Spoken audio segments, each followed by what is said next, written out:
세상에 떠도는 기묘한 괴담들. 첫 번째 이야기. 나는 영능력자는 아니지만 기이한 현상을 목격했다. 난 귀신을 보거나 영적인 능력이 강하다거나 하는 사람은 아니지만 어릴 적부터 기이한 현상을 많이 목격했어. 항상 술자리나 모임에서 기이한 얘기를 해주는 건 내 몫이었지만 사람들에게 말하기 전에 늘 당부하곤 했어. 단순히 운이 좋았거나 우연에 일치거나 잘못 본 거니까 믿지 마라. 정작 그런 상황을 실제로 목격한 나는 미신을 전혀 믿지 않아. 군 복무를 할 때의 일이야. 슬슬 짬이 차서 작대기 3개를 야전 상의에 받고 자신감에 벅차 있을 때쯤 청천벽력 같은 혹한기 훈련을 통보받았어. 군 생활 2번째 혹한기 훈련은 다신 겪고 싶지 않았던 훈련이었지만 군인인 것을 어찌하랴. 이번 혹한기는 사단 훈련장에서 한다. 사단장님도 염려하실 테니 각별히 신경 써라. 훈련 준비로 한창 예민할 때였고 날 더욱 긴장하게 한 중대장의 말이었어. 야, 이번에 가서 똑바로 안 하면 큰일 날 수 있으니 알아서들 해라. 죄 없는 후임들에게 으름장을 놓고는 나 자신은 오히려 패닉에 빠졌던 시절이었지. 그러나 걱정과는 달리 의외로 훈련은 그다지 춥지도 않고 강도도 낮았어. 이미 한번 겪었던 터였을까? 내게는 익숙하고 쉬웠지만 후임들은 죽을 상을 한 채 언제 끝나나 눈알만 굴리고 있는 게 귀엽기만 했어. 사건은 야간 매복 훈련에서 벌어졌어. 중대장 전령병이었던 나는 통신 장비를 등에 메고 중대장 뒤를 졸졸 따라다녔어. 부소대장, 오늘 침투조는 너랑 에이스 2명 차출해서 3인 1개의 조로 운영한다. 적당히 시간 되면 끝내자. 피곤하다. 매복 훈련의 묘미는 침투조의 눈치와 센스였는데 부소대장은 그 방면에서 달인이었어. 자신 있게 차출된 내 동기 2명은 무언의 웃음만 지으며 내게 빨리 끝내줄게라는 남시를 줬어. 그렇게 각 분대가 매복 지점에 들어앉았고 언제 침투조가 오려나 긴장 속에 밤을 지새우고 있었어. 그러나 어찌된 일인지 침투조가 한참을 나타나지 않았어. 추운 날씨에 군인들이 옹기종기 모여 앉아 노가리를 깔 것도 아니고 따분한 시간이 반복되던 가운데 나와 조를 이루던 중대장이 버럭 화를 냈어. 이 새끼들 왜 안 와? 미친 거 아니야? 믿고 맡겼는데 추워 죽겠구만. 중대장이 인내심의 한계를 느꼈는지 내게 손짓하며 무전을 날리라고 지시했어. 그러나 아무리 무전을 날려도 부소대장 측에선 답이 오지 않았어. 중대장님, 침투도가 무전을 다 먹어버리는데 말입니다. 계속 날려봐. 하여튼 장비도 후진 거 왜 쓰는지 모르겠단 말이야. 베트남전에서나 쓰던 무전 장비가 지금껏 작동하는 게 신기할 따름이었지. 끊임없이 침투조에게 무전을 날리던 나는 드디어 기다리던 부소대장의 답변을 들었어. 마치 승전보를 알리듯 자랑스럽게 중대장에게 보고했지. 갈대밭 쪽에 있다는데 말입니다. 허나 중대장의 반응은 불같았어. 그 새끼 그거 거긴 왜 가? 이런 미친놈아, 따라와. 중대장은 훈련을 떠나 부소대장을 잡아주길 기세로 매복 지역을 벗어나 나와 함께 어두운 길을 나섰어. 그도 그럴 만도 한 것이 갈대밭은 우리 중대의 매복지에서 한참이나 벗어난 곳에 위치해 있었거든. 한참을 걸었을까? 멀찍이 사람 키만 한 갈대밭이 보였고 중대장은 호랑이 같은 목소리로 퍼부으며 부소대장을 찾아댔어. 그때 빨간 띠를 두른 침투조로 보이는 군인 3명이 갈대밭 사이를 휘젓고 다니는 것이 내게 포착되었어. 중대장님, 저기 있습니다. 중대장은 온갖 족설을 섞어가며 울부짖었지만 상대방은 들은 척만척 갈대밭을 유유히 지나고 있었어. 저거 부소대장 맞아 체격이 다른데. 내가 들어가서 데리고 와, 빨리. 중대장의 불호령에 남 무거운 통신 장비를 등에 메고 불이 나게 갈대밭으로 뛰어들어갔어. 나 역시 부소대장을 부르짖으며 어둡고 싸늘한 갈대밭을 한참이나 달렸지만 부소대장은 어딜 갔는지 보이지 않았어. 부소대장님, 진짜 너무하신 거 아닙니까? 악에 바친 나는 갈대밭 한가운데에서 애처롭게 외쳤어. 마침 반경 10m 앞에서 군인으로 보이는 3명이 갈대를 헤치며 전진하고 있는 모습을 드러내었어. 부소대장님, 거기 계셨습니까? 중대장님이 찾습니다. 하지만 여전히 들은 척도 하지 않고 천천히 전진만 하고 있는 부소대장 일행은 날 더욱 악에 바치게 했고 결국 내가 뛰어가서 잡아 이 훈련을 끝내리라 마음먹었어. 그렇게 또 한참의 추격전을 벌이고 있을 때 문득 머릿속을 강타하는 생각이 있었어. 저들은 걷고 난 뛰는데 왜 거리 격차가 좁아지지 않는 거지? 그 생각이 들자마자 뜀박질을 멈추고 갈대밭 한가운데에서 멍하니 서서 바라보고만 있었어. 그리고 정적을 깨는 무전이 내게 들려왔어. 갈대밭 정반대 쪽에서 매복하고 있는 매복조의 무전이었어. 난 미친 듯이 갈대밭을 빠져나가기 시작했어. 내 앞을 걷던 그들이 누군지 알기조차 싫었어. 그냥 미친 사람처럼 마구 소리 지르며 갈대밭을 빠져나와. 이윽고 중대장이 서 있던 자리에 도착했지만 중대장은 없었어. 그때는 무전기가 무겁다거나 그런 생각은 전혀 들지 않았고 그저 중대 매복지에 빨리 도달해야지 하는 마음에 무작정 뛰었던 것 같아. 그리고 매복지에 도착하니 중대원과 중대장, 침투조는 이미 집결해 있었고 중대장은 날 어리둥절한 표정으로 쳐다봤어. 너 어디 갔었어? 중대장의 말에 따르면 내가 갈대밭으로 뛰어들어간 뒤 앞에 있던 군인들과 내 모습이 갈대밭에 묻혀 사라지더라는 거야. 한참을 나와 부소대장을 찾던 중대장은 성을 내며 집결지로 돌아왔고 이미 훈련 상황은 종료되어 있었다고 해. 중대장님, 우리가 헛것을 본 것 같은데요. 그렇게 사건은 허무하게 일단락되었고 나는 여태껏 그때 봤던 것이 누군지 무엇을 하던 것인지 알 방법이 없어. 두 번째 이야기, 웃고 있는 그녀. 때는 1997년 IMF 시절이었어. 모두가 힘들었던 그 시절 1997년도를 기준으로 생선이 반은 줄었을 거라는 농담이 있었지. 많은 사람들의 일자리가 위태롭다 보니 낚시하는 데 많은 시간을 투자한 결과로 생긴 말이었어. 이 여파는 우리 집에도 예외가 아니었고 한 집안을 지탱하던 아버지께서도 기댈 곳이 없어 낚시에 많은 시간을 하야하셨지. 여담이지만 아직도 낚시를 하셔. 도저히 끊지 못하시더군. 바다로 가면 새벽 귀가는 당연시되던 때였기에 어머니와 누나는 집에 남고 초등학생이던 나만 데리고 가셨지. 지명은 기억나지 않지만 지형은 또렷이 기억나. 자동차로 산을 둥글게 돌아 방파제에 도착했어. 단지 잔잔한 파도만 부서지며 물소리와 짠 내음을 만들어내고 있었을 뿐. 사람은커녕 갈매기 몇 마리만 끼룩거렸어. 낚시가 뭔 재미인지도 모르던 나는 저녁으로 라면 끓여 먹을 때 말고는 뒤쪽 산을 오가며 뛰어다니고 놀았어. 시간이 흘러 저녁 6시쯤 되었을 때였어. 모기가 기승을 부리고 피곤함에 지쳐 나는 아버지 차에 가서 잠을 청했지. 늦가을이었기 때문에 해는 금방 지려 하늘을 자줏빛으로 물들이고 있었어. 조수석에 앉아 창에 머리를 기대고 낚시 중인 아버지를 바라보며 눈을 감았어. 그러고는 갑자기 세상이 온통 파란색으로 변했어. 눈길 닿는 곳마다 안개가 부풀어 그 안에 새벽을 담은 듯한 음울한 색이었어. 처음에는 이상하다, 꿈인가? 했지만 생각하는 데는 지장이 없었기에 잠깐 졸았던 사이에 해가 졌구나 정도로 생각했어. 그때 인기척이 느껴져서 보니 운전석에 누군가 앉아 있었어. 아버지, 벌써 집에 가? 라고 여쭤보려 눈을 돌리는데 아버진 방파제에 계셨지. 리를 감으면 낚싯줄을 점검하던 모습이 잠들기 전 그대로였어. 그럼 내 옆엔 누구지? 고개를 돌렸어. 소름이 돋았어. 고개를 돌린 건 머릿속의 이미지일 뿐 손가락 하나 까딱할 수 없었기 때문이야. 눈도 감고 있었고 귀에는 마치 조명된 방송에 윙하는 이명과 함께 그 모습이 보였어. 어떻게? 그럼. 하지만 옆에 앉아있는 사람은 누구지?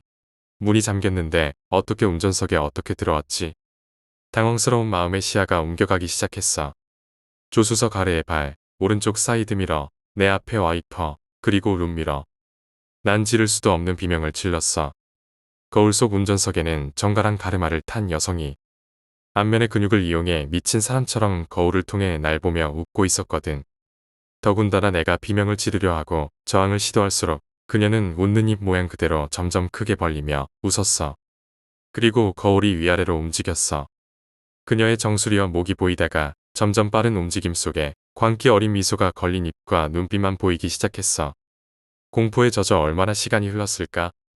어느덧 밤이 되었던 걸로 보아 적지 않은 시간이 흐른 것 같아. 그렇게 나는 마침내 터져나온 비명과 함께 경기를 일으키며 깨어났어.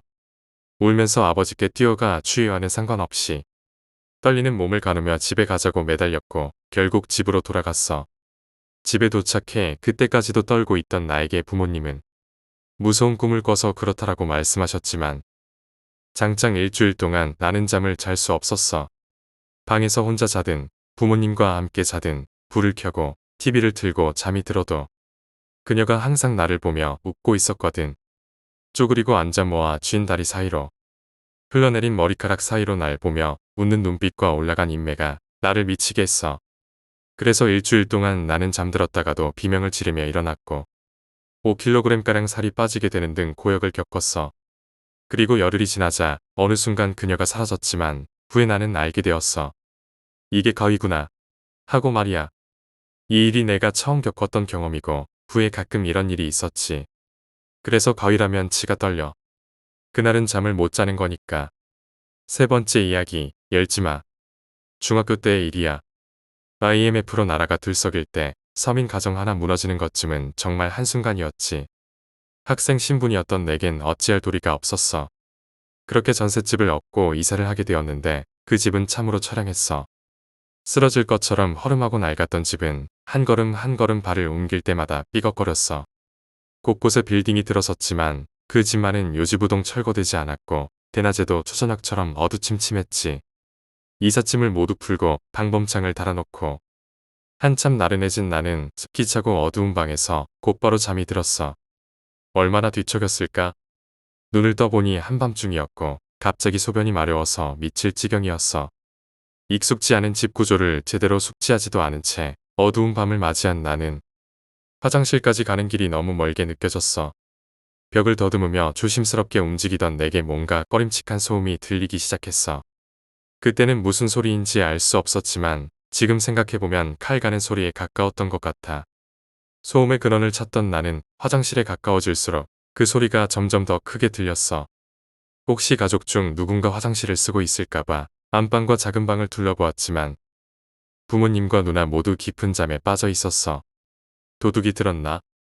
하지만 문과 창문은 철저하게 잠겨 있었고 누군가 들어오려면 벽을 뚫지 않고서는 불가능한 일이었지. 그제야 잠이 확 달아났고 상황 파악이 되기 시작했어. 지금 화장실을 사용할 사람은 아무도 없으며 화장실 안에 있는 것은 사람이 아닐 수도 있다는 생각이 들자 오금이 저렸어. 손발이 부들부들 떨렸지만 마음속 깊은 곳에서 불현듯 호기심과 궁금증이 자라났어. 대체 어떤 존재인지, 무엇인지, 귀신인가? 아니면 그냥 쥐나 벌레인 건가? 이런 상황을 아는지 모르는지 화장실에서는 끊임없이 불길한 소음이 들려왔어. 언젠가는 마주쳐야 할 상황이라는 생각이 들어서 난 겁을 상실한 채 슬며시 화장실 문에 손을 가져다 댔어. 온 힘을 다해 문고리를 꽉 잡고 열까 말까 망설이던 내게 갑자기 이런 소리가 들려왔어. 열지마. 화들짝 놀란 나는 소리가 들린 부엌 쪽을 쳐다봤지만 거긴 어둡고 음침한 습기만 감돌 뿐 아무도 없었어. 분명 내 또래의 남자아이 목소리였지만 집에 나 외에 소년이 있을 리가 없었지. 이내 겁에 질린 나는 후다닥 방으로 뛰어가 이불을 머리까지 뒤집어 쓰고는 한참을 잠들지 못했어. 이런 나를 비웃기라도 하듯 화장실의 소음은 점점 더 빠르고 커져만 갔어. 어떻게 잠이 들었을까? 할아버지가 나를 깨우셨고 어느덧 해가 밝아 있었어. 어제 못다 한 집 정리를 마저 해야 했기에 가족들은 부산하게 움직이고 있었지. 난 몸을 일으켜 곧장 화장실로 달려갔어. 밤새 참아온 소변도 급했고 전날 밤 들렸던 소음이 혹시나 아직도 들릴까 궁금했기 때문이었지. 기대와는 달리 화장실엔 할머니가 들어앉아 온갖 고물들을 널어놓고 계셨어. 어이구 못 살겠다 진짜 변기통 안에다가 무슨 이런 걸 다 쳐넣어놨어. 널려있는 고물 중엔 칼이며 갈고리며 쇠꼬챙이 같은 것들이 뒤섞여 있었어.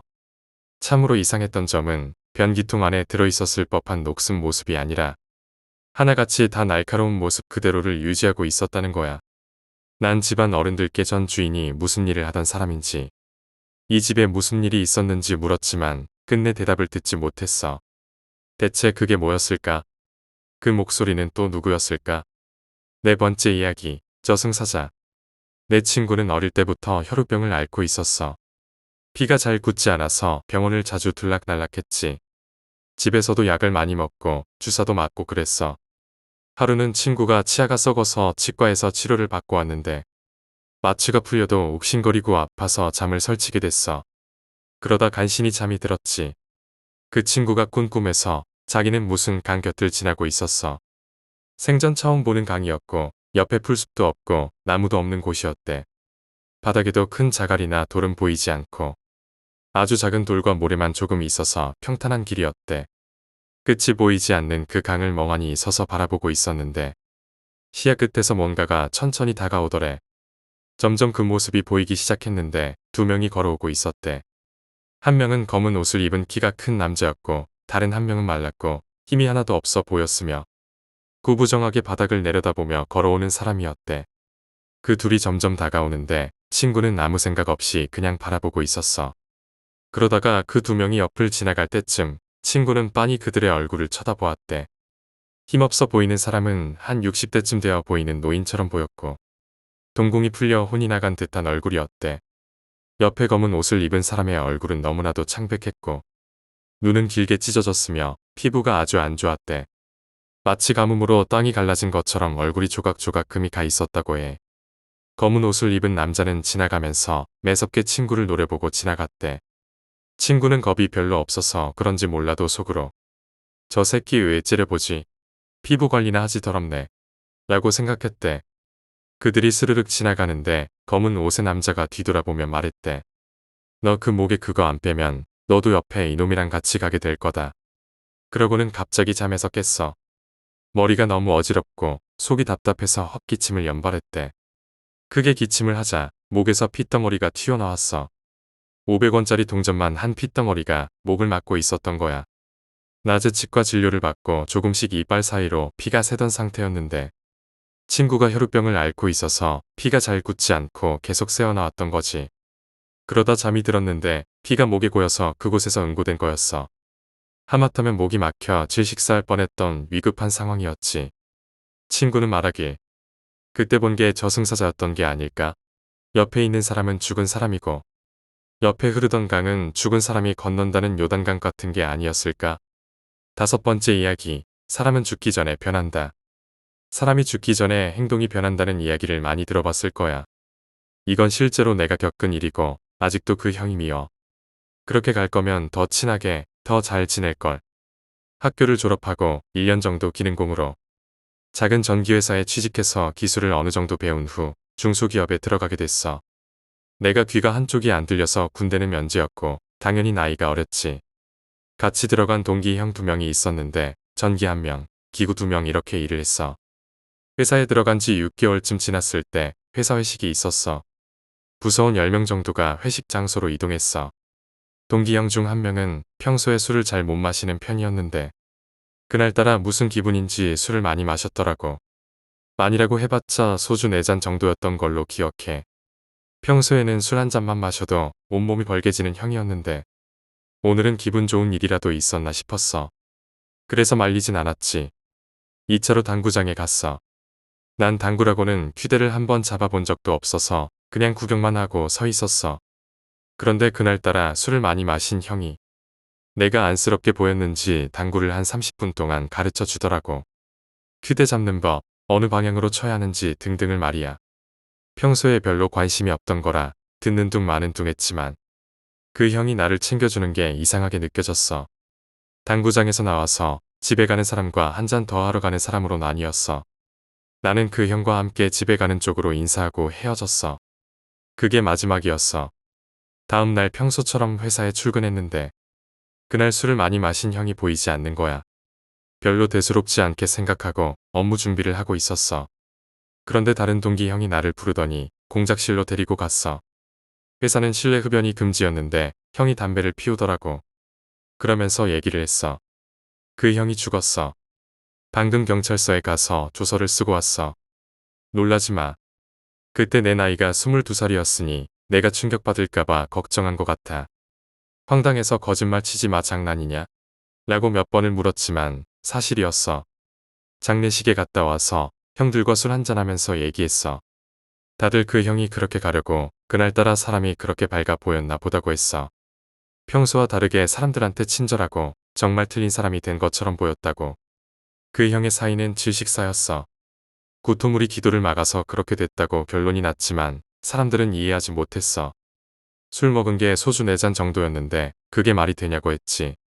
혼자 자취하지 않았어도 살 수 있었을 텐데. 누군가 옆에서 등만 두드려줬어도 살았을 텐데.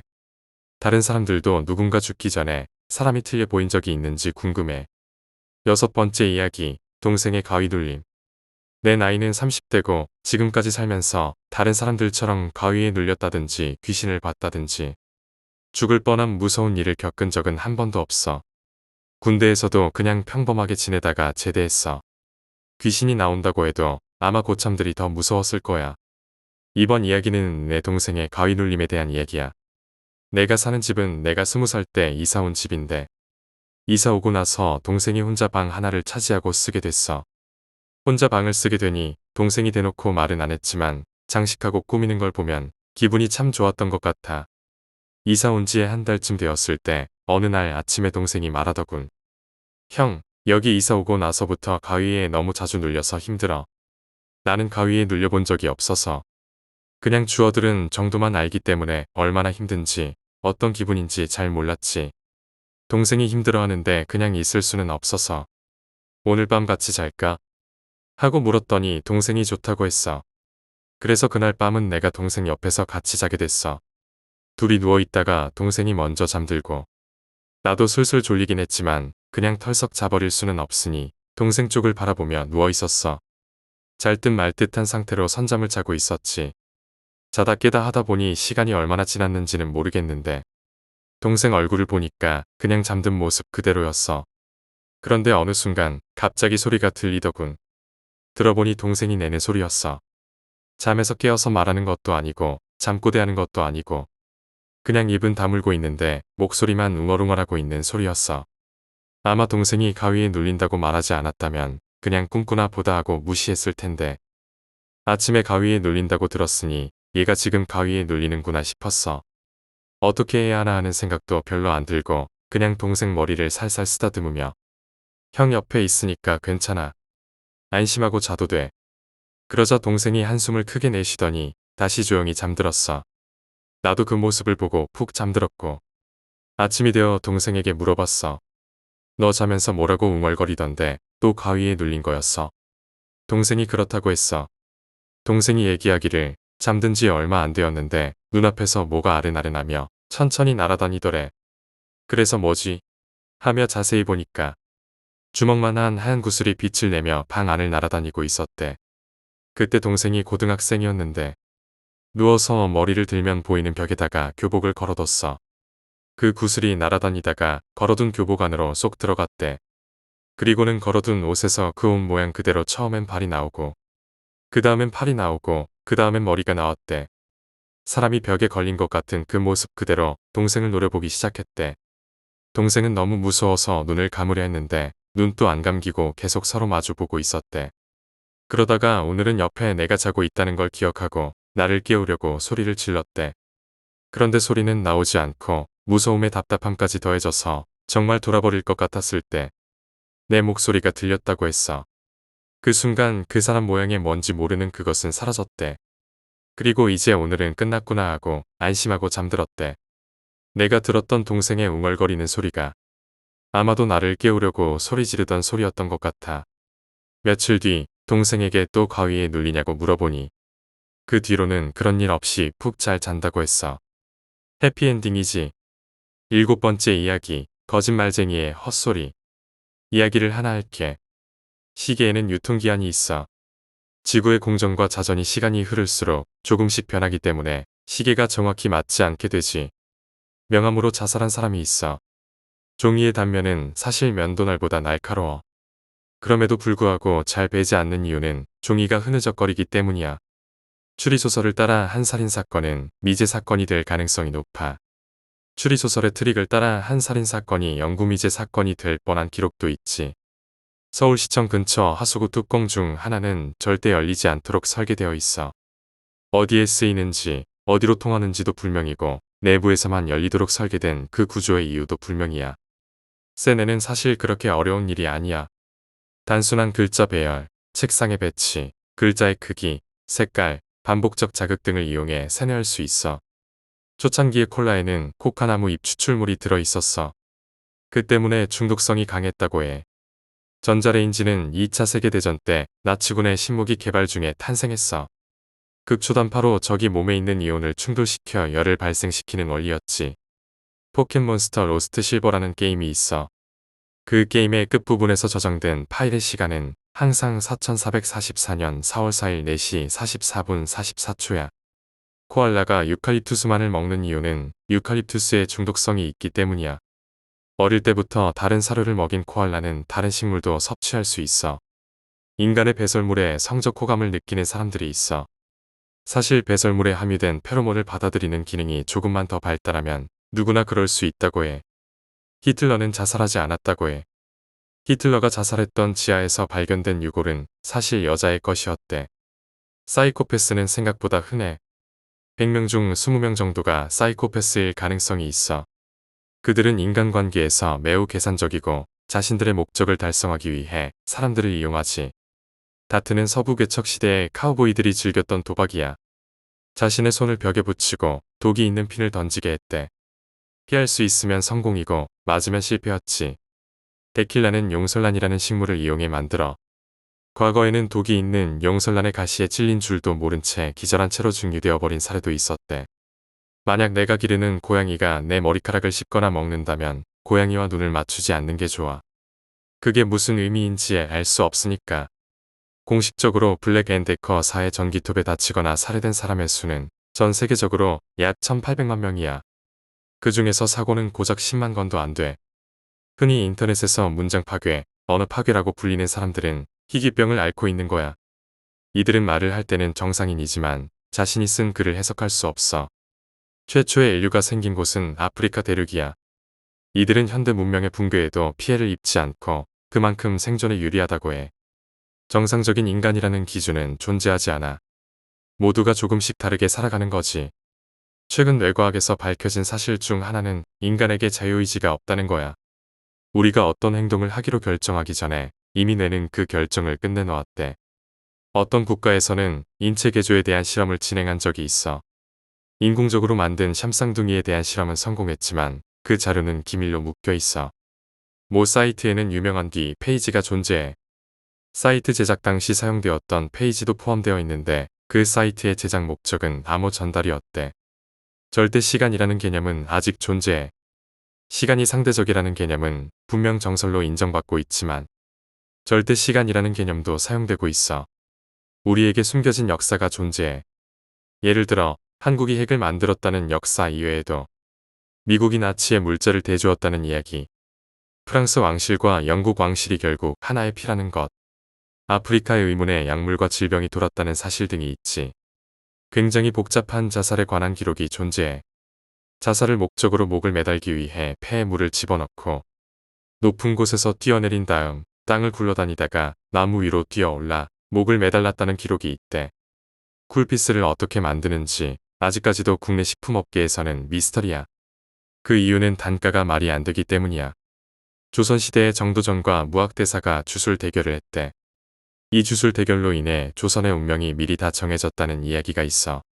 결국 정도전이 이겼지만 그가 꿈꾸는 조선의 이상은 그리 좋지 않았다고 해. 유명한 오컬트 업계의 인물 중 한 명이 재작년에 사이트 폐쇄와 동시에 교통사고로 사망했다고 알려졌어. 그의 제자들은 그를 잊게 했다고 선언했지만 그 인물은 아직도 멀쩡히 살아있다고 하는 소문이 있어. 국내에서 술사라고 불리는 사람들 중 실력이 있는 사람들은 이름이 잘 알려지지 않아.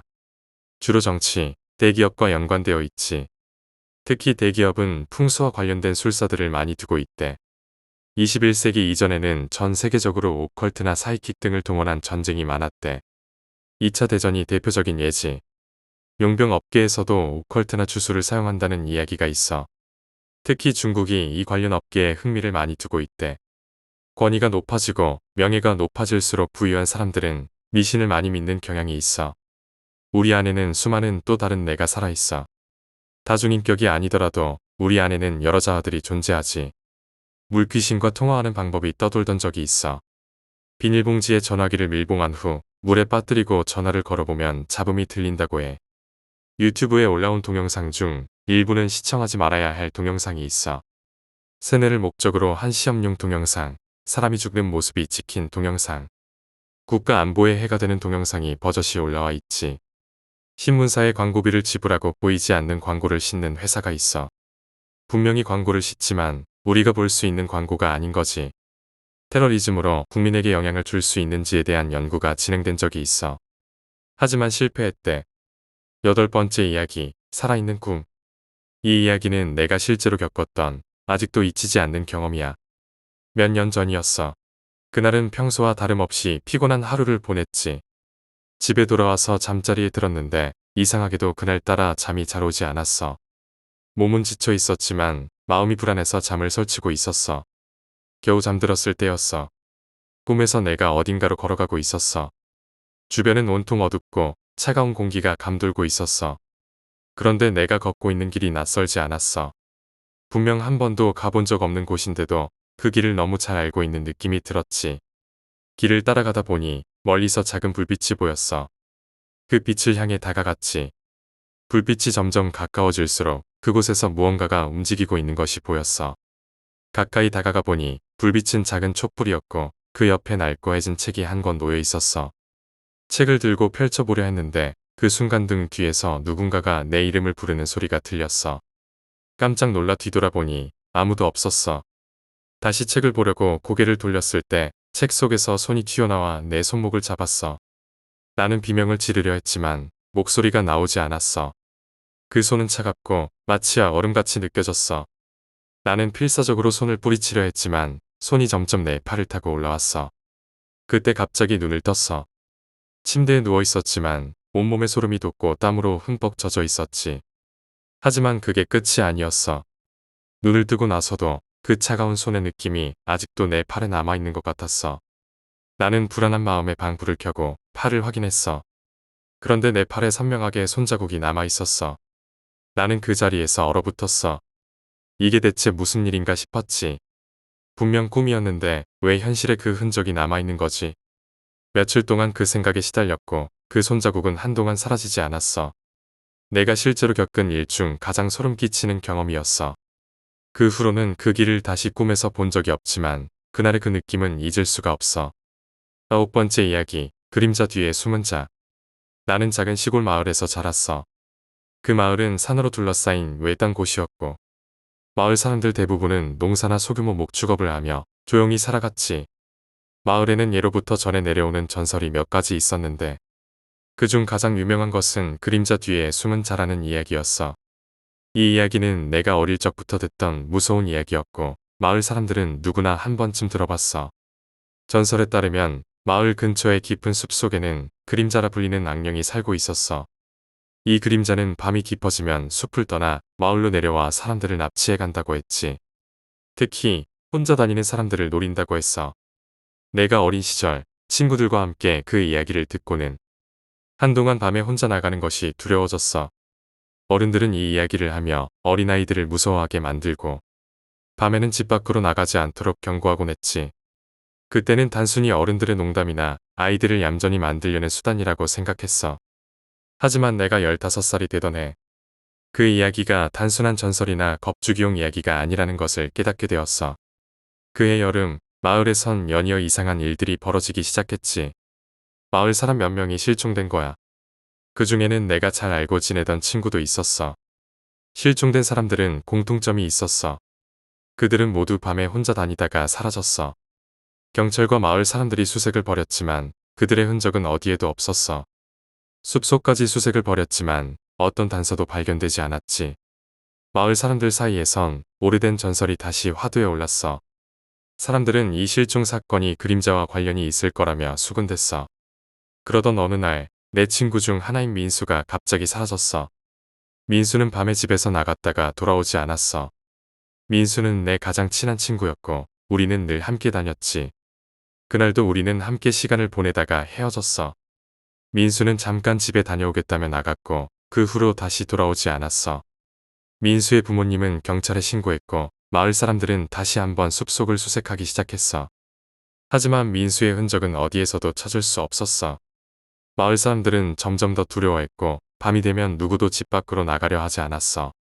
내가 민수를 마지막으로 본 곳은 마을에서 가장 외진 곳에 있는 작은 다리였어. 그 다리는 마을과 숲을 연결하는 유일한 다리였지. 나는 그 다리 근처에서 민수를 기다리고 있었는데 민수는 끝내 돌아오지 않았어. 그 다리 위에서 나는 민수가 사라졌다는 사실을 깨달았어. 민수가 사라진 지 일주일이 지나자 나는 결심했어. 직접 그 숲으로 들어가서 민수를 찾아보기로 말이야. 나는 민수를 잃고 싶지 않았고 이 이상 친구들이 사라지는 것을 참을 수 없었어. 부모님과 마을 사람들은 내 결정을 강하게 반대했지만 나는 고집을 꺾지 않았어. 나는 밤이 되기를 기다렸다가 몰래 집을 나섰어. 아무도 모르게 숲으로 향했지. 나는 어두운 숲속으로 들어가면서 내내 긴장했어. 숲속은 깊고 어두웠고 바람 소리 외에는 아무 소리도 들리지 않았어. 그 숲은 마치 시간과 공간이 멈춘 것처럼 고요했어. 숲속 깊숙이 들어가자 나는 이상한 기운을 느꼈어. 누군가가 나를 지켜보고 있는 것 같은 느낌이 들었어. 나는 뒤를 돌아봤지만 아무도 없었어. 하지만 그 기분은 사라지지 않았어. 오히려 점점 더 강해졌어. 마치 그림자가 나를 따라오고 있는 것 같았지. 그때 갑자기 내 앞에 한 줄기의 희미한 빛이 나타났어. 나는 그 빛을 따라가기로 결심했어. 빛은 나를 숲속 깊은 곳으로 인도했어. 그곳에는 낡고 오래된 오두막이 하나 있었어. 나는 그 오두막을 본 순간 뭔가 잘못되었음을 직감했어. 오두막은 마치 수십 년 동안 아무도 들어오지 않은 것처럼 보였어. 하지만 나는 두려움을 이겨내고 오두막 문을 열었어. 문이 삐걱거리는 소리와 함께 나는 오두막 안으로 들어갔어. 오두막 안은 외부와 달리 매우 깔끔했어. 마치 누군가가 최근까지 사용한 것처럼 말이야. 방 한가운데에는 큰 테이블이 있었고 그 위에는 낡은 책이 한 권 놓여 있었어. 그 책은 내가 꿈에서 보았던 바로 그 책이었어. 나는 책을 집어들었어. 책은 낡고 해졌지만 매우 중요한 내용을 담고 있는 것 같았어. 책을 펼치자 첫 페이지에 이렇게 적혀 있었어. 그림자 뒤에 숨은 자를 조심하라. 그는 어둠 속에서 사람들의 영혼을 노린다. 나는 그 글을 읽는 순간 등골이 오싹해졌어. 하지만 호기심에 이끌려 책장을 넘기기 시작했지. 책에는 여러 가지 의식과 주문, 그리고 주술적인 내용들이 적혀 있었어. 이 책은 분명히 마을의 전설과 관련이 있는 것 같았어. 그러다 어느 페이지에서 나는 멈출 수밖에 없었어. 그 페이지에는 내가 민수와 다른 친구들, 그리고 최근에 실종된 사람들의 이름이 적혀 있었거든. 이름 옆에는 그들의 생년월일과 함께 사라진 날짜도 적혀 있었어. 이건 무슨 의미일까? 누가 이 책에 그들의 이름을 적어 놓은 거지? 나는 충격과 공포에 사로잡혀 한참 동안 그 자리에 얼어붙어 있었어. 그때 오두막 밖에서 바람이 세차게 불기 시작했어. 바람 소리와 함께 오두막 문이 크게 열리더니 한 남자가 나타났어. 그는 어두운 옷을 입고 있었고 얼굴은 그림자에 가려져 보이지 않았어. 하지만 나는 그가 바로 그림자라는 것을 직감할 수 있었어. 그는 천천히 나를 향해 다가왔어. 나는 도망치고 싶었지만 몸이 움직이지 않았어. 마치 그의 눈빛에 사로잡힌 것처럼 말이야. 그는 나를 향해 손을 뻗었고 나는 그 순간 그가 무엇을 원하고 있는지 알 수 있었어. 그는 나의 영혼을 노리고 있었던 거야. 나는 그에게서 벗어나기 위해 필사적으로 발버둥쳤어. 하지만 그는 강력한 힘으로 나를 붙잡고 있었어. 그 순간 나는 책 속에 적혀 있던 주문이 떠올랐어. 그 주문은 그림자를 쫓아낼 수 있는 유일한 방법이었지. 나는 떨리는 목소리로 그 주문을 외치기 시작했어. 주문을 외치자 그림자는 갑자기 고통스러워하며 나를 놓았어. 그의 얼굴이 일그러졌고 그는 마치 불에 타는 것처럼 소리를 지르며 사라졌어. 오두막 안은 다시 고요해졌고 나는 그 자리에 주저앉아 한참 동안 숨을 고르며 떨었어. 그 후로 나는 다시는 그 숲에 가지 않았어. 마을 사람들에게도 이 이야기를 하지 않았지. 민수와 다른 친구들은 결국 돌아오지 않았어. 그들은 그날 밤 그림자에 사로잡혀 영원히 사라졌어. 이후로도 마을 사람들은 밤이 되면 집 밖으로 나가지 않아. 그들은 아직도 그림자가 숲속 어딘가에 숨어 있다고 믿고 있어. 하지만 나는 그 그림자를 직접 보았고 그가 얼마나 위험한 존재인지 알게 되었어. 마을 사람들에게는 아직도 전설처럼 남아있는 이야기지만 나에게는 잊을 수 없는 현실이 되었어. 나는 그날 밤의 공포를 기억하며 다시는 그 어두운 숲속에 들어가지 않을 거야. 10번째 이야기, 저주받은 저택. 몇 년 전 나는 우연히 인터넷에서 오래된 저택에 대한 이야기를 접하게 되었어. 그 저택은 도시 외곽에 위치한 낡고 버려진 집으로 사람들은 그 집을 저주받은 저택이라고 불렀지. 그 집에 대한 소문은 무서운 이야기로 가득 차 있었고 그곳에 들어간 사람들은 결코 다시 나오지 못한다고 했어. 호기심이 많은 나로서는 이 이야기가 흥미로웠고 사실인지 확인해보고 싶었어. 나는 친구 2명과 함께 그 저택을 탐험해보기로 했어. 친구들은 처음에는 꺼렸지만 결국 나의 설득에 넘어가 동참하기로 했지. 우리는 주말을 이용해 저택을 찾아가기로 했어. 저택은 도시에서 멀리 떨어진 외곽의 숲속에 있었어. 우리는 차를 타고 그곳으로 향했고 저택이 점점 가까워질수록 주변 풍경은 점점 더 음산해졌어. 저택에 도착했을 때 우리는 그 집의 크기와 상태에 놀랐어. 저택은 거대한 3층 건물로 오래되어 낡고 허물어져 가고 있었어. 벽은 곰팡이로 뒤덮여 있었고 창문들은 깨져 있었어.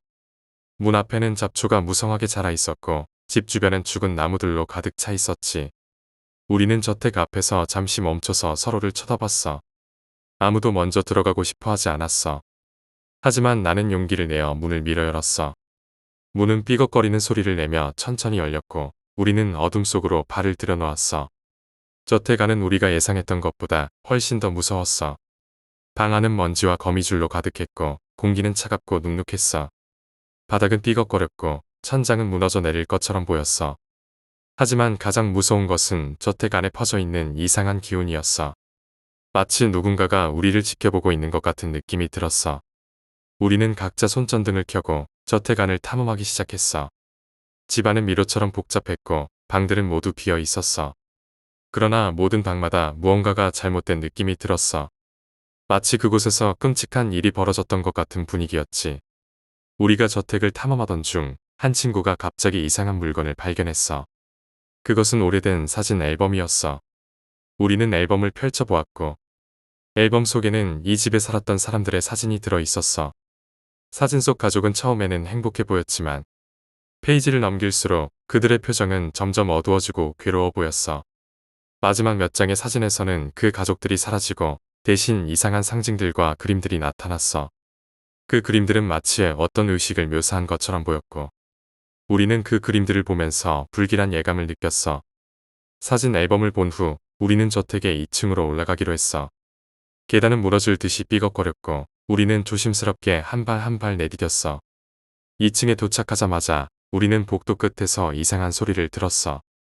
그것은 마치 누군가가 속삭이는 소리였어. 우리는 그 소리를 따라갔고 복도 끝에는 닫혀있는 문이 하나 있었어. 나는 문을 열기로 결심하고 손잡이를 돌렸어. 문이 열리자 우리는 그 방 안에서 무엇을 보게 될지 몰랐어. 방 안에는 오래된 가구들이 있었고 방 한가운데에는 커다란 거울이 하나 있었어. 그 거울은 매우 낡고 먼지가 쌓여 있었지만 이상하게도 그 안에는 우리의 모습이 보이지 않았어. 대신 거울 속에는 전혀 다른 방이 비춰지고 있었어. 그 방은 우리가 서 있는 방과 똑같이 생겼지만 그 안에는 검은 그림자가 가득 차 있었어. 그 그림자들은 마치 살아있는 것처럼 움직이고 있었고 우리는 그 광경에 얼어붙었어. 갑자기 거울 속 그림자 중 하나가 우리의 모습을 향해 다가왔고 우리는 본능적으로 뒤로 물러섰어. 그 순간 방 안의 온도가 급격히 떨어졌고 우리는 숨이 막히는 것처럼 느껴졌어. 거울 속 그림자는 점점 더 가까워졌고 우리는 그 거울에서 눈을 뗄 수 없었어. 하지만 그때 거울 속에서 무언가가 우리를 향해 튀어나왔어. 우리는 비명을 지르며 방에서 뛰쳐나왔어. 하지만 복도는 이미 이상한 기운으로 가득 차 있었고 우리는 어디로 가야 할지 몰랐어. 나는 친구들을 향해 계단으로 달려가자고 외쳤고 우리는 필사적으로 계단을 내려가기 시작했어. 하지만 계단은 갑자기 끊겨 있었고 우리는 더 이상 내려갈 수 없었어. 그때 나는 3층으로 향하는 계단을 발견했어. 우리는 다른 선택의 여지가 없었고 3층으로 올라가기로 했어. 3층에 도착하자마자 우리는 끔찍한 광경을 목격했어. 그곳에는 우리가 사진 앨범에서 보았던 바로 그 상징들이 벽에 그려져 있었어. 그 상징들은 붉은색으로 칠해져 있었고 방 안에는 강한 피 냄새가 풍겼어. 방 한가운데에는 무언가가 놓여 있었어. 그것은 커다란 상자였고 상자 위에는 이상한 문양들이 새겨져 있었어. 나는 두려웠지만 그 상자 안에 무엇이 들어있는지 확인해야 한다는 생각에 상자를 열었어. 상자 안에는 오래된 책과 함께 작은 인형이 들어있었어. 인형은 매우 섬뜩하게 생겼고 그 눈은 마치 살아있는 것처럼 빛났어. 나는 그 인형을 만지지 않고 상자를 다시 닫았어. 우리는 더 이상 이 저택에 있을 수 없다고 느꼈어. 이 집은 분명히 어떤 저주를 받고 있었고 우리는 그 저주에 휘말리고 싶지 않았어. 우리는 저택을 떠나기로 결심하고 1층으로 돌아가려고 했어. 하지만 그 순간 문이 갑자기 닫혔고 우리는 그 방에 갇히고 말았어. 우리는 공포에 질려 문을 열려고 했지만 문은 굳게 닫혀 있었어. 그리고 방 안의 온도가 다시 떨어지기 시작했어. 갑자기 방 안에 있던 인형이 스스로 움직이기 시작했어. 인형은 마치 누군가의 손에 조종당하는 것처럼 움직였고 우리는 그 광경에 경악했어. 인형이 우리를 향해 다가오자 나는 그것을 막아야 한다는 생각에 가까이에 있던 무거운 물건을 집어들어 인형을 향해 던졌어. 하지만 인형은 멀쩡했고 오히려 더 빠르게 우리를 향해 다가왔어. 그 순간 방 안의 거울이 깨지면서 우리는 이상한 기운에 휘말렸어. 갑자기 우리는 눈앞이 어두워지면서 의식을 잃었어. 눈을 떴을 때 우리는 저택 밖에 있었어. 다행히도 아무도 다치지 않았고 우리는 저택에서 빠져나온 것을 깨달았어. 하지만 저택 안에서 무슨 일이 있었는지 우리는 아무도 기억할 수 없었어. 그저 저택에서 나온 후에는 심한 두통과 불안감에 시달렸을 뿐이었어. 그 후로 우리는 다시는 그 저택에 가지 않았어. 저택은 여전히 그 자리에 남아 있었고 다른 사람들에게는 경고를 남겼어. 우리는 그날 저택 안에서 무슨 일이 있었는지 알 수 없었지만 그곳에서 일어난 일은 분명히 우리의 상상력을 초월한 것이었어. 우리는 그 사건 이후로도 오랫동안 악몽에 시달렸고 저택에서 겪은 일들은 우리에게 깊은 상처를 남겼어. 시간이 지나면서 우리는 그 기억들을 조금씩 잊어갔지만 그날의 공포는 절대 잊을 수 없는 것이었어.